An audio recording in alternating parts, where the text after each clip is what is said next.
AI দিয়ে তৈরি ভুয়া ফটোকার্ড ও স্ক্রিনশট ছড়িয়ে উদ্দেশ্যপ্রণোদিতভাবে হয়রানি করা হচ্ছে বলে অভিযোগ করেছেন শিবির নেতা আব্দুল্লাহ আল মাহমুদ। বিকেলে ডাকসু প্রাঙ্গণে এক সংবাদ সম্মেলনে এমন অভিযোগ করে তিনি জানান, তার আইডি থেকে কখনোই প্রধানমন্ত্রী কন্যা জাইমা রহমানকে নিয়ে কোনো ভুয়া ফটোকার্ড বা স্ট্যাটাস দেওয়া হয়নি। অথচ সম্পূর্ণ মিথ্যা ও ভিত্তিহীন প্রপাগান্ডার উপর ভিত্তি করে বিশ্ববিদ্যালয় কর্তৃপক্ষ তাকে কারণ দর্শানোর নোটিশ দিয়েছে।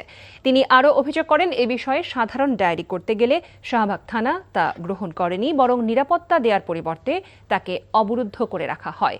এখন তার পরিবারের সদস্যদেরও মেরে ফেলার হুমকি দেওয়া হচ্ছে বলে সংবাদ সম্মেলনে অভিযোগ করেন আব্দুল্লাহ আল মাহমুদ। তখনই যেভাবে ছাত্রদলের সাহসের নেতৃত্বে যেভাবে হামলা হয়েছে, আমাদের কাছে মনে হয়েছিল যেন সবগুলো একটা মেটিকুলাস প্ল্যান, যে আমরা প্রথমে এরকম একটা জিনিস ছড়াবো, তারপর সে যখন একটা উত্তপ্তকর পরিস্থিতি তৈরি করব, তারপর তার উপর হামলা করে বিশ্ববিদ্যালয়ের পরিস্থিতি অস্থিতিশীল করার চেষ্টা করব।